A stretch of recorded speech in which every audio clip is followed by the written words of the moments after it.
Dahil nga sa kutsilyong nakuha mula sa bag nitong si George ay nag-aalala sila ng husto kung kaya't pinag-iisipan nila kung ano ang gagawin. Agad namang nirekomenda nitong si Ruth na malamang ay si Sam ang may kinagagawa nito dahil siya lang naman ay mamalaking galit sa kanya. At si Sam lang naman ang maraming atraso sa kanya. Siya ang dahilan kung bakit naghirap sila ngayon at maraming dusa ang pinagdaraanan itong si George dahil sa kanya. Kung kaya't mararapat umano na balik ang kutsilyong yun doon kay Sam nang sa ganun siya mismo ang mapagbintangan, hindi itong si George. Kabilang banda, isang katulong ang nakapasok nga sa loob ng bahay nitong si Rebecca at nakada nito sa library. Dito nga ay masasagi niya ang libro kung saan merong nakaipit na larawan kung saan ito ang mukha nga ni Rebecca na buntis siya ng mga time na yun. Bagay na matagal na palang tinatago-tago ni Aurora. Pinag-uusapan ng dalawang katulong na maaari nga kayang ang dahilan ng pagkabaliw nitong si Rebecca ay ang kanyang pagbubuntis kung kaya't hindi ito nakamove on ng mga time na nakunan ito. Siya kaya ang naging dahilan?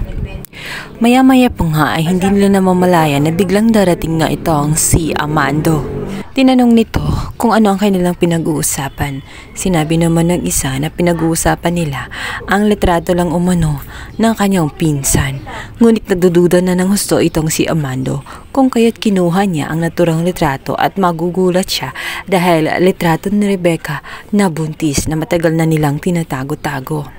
Dito nga ay galit na galit itong si Amando kung kaya't agad-agad ay pinatawag itong si Aurora. Nanginginig sa galit itong si Aurora. Ang inutos lang niya sa naturang katulong ay maghatid lamang ng pagkain, ngunit hindi niya sukat akalain na manguusisa pala ito at makikita pa ang tinatago-tago nila na matagal na. Lagot na nga ang dalawang katulong. Umiiyak ito habang si Madam Aurora ay nagwawala na at galit na galit sa kanilang dalawa. At hindi na nga mapigilan itong si Aurora. Sinabihan niya si Amando na dahil sa kanilang ginawa ay sisisantahin na nga ang mga ito at bibigyan nga ng separation leave na 2 taon. Wala nang magawa ang dalawang katulong at sinabihan nito na pumirma ng waiver at magpapatunay na hindi nila kakalat ang anumang nakita nilang litrato, kung hindi ay babalikan ang kanilang mga pamilya nitong si Aurora. Bilang banda, ito namang si George ay agad nang pumunta nga sa kabilang bahay upang ibalik ang kutsilyo dahil sa pag-aakala niya na si Sam ang may pakana ng lahat. Ngunit ang hindi niya alam ay si Vivian. Si Vivian na may malaking motibo na maangkin lahat ang mana na mapupunta sana kay Basil.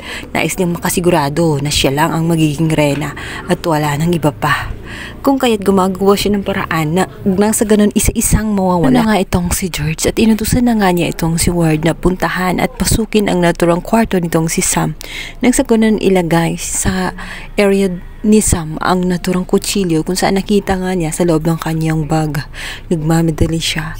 Subalit maaabutin kaya nga itong si Ward ng mga tao sa loob ng palasyo. Samantala, ito namang si Rebecca ay naiinip kung kaya't nag-iikot-ikot ito at napadpad siya sa side nga nila Sam na pintuan. At magtataka siya dahil tela nga may tao sa loob ng kwarto nitong si Sam gayong wala naman si Sam doon. Kaya ninais niya na ang mga security ay mag-iikot pagmasdan maigi kung sino ba ang taong kahina-hinalang pumasok sa loob ng bahay nitong si Sam. Mahuhuli nga kaya itong si George kung saan naging outlook nga nito sa labas ni Ward. Abangan sa lalang umiinit na tagpo na Widow's War.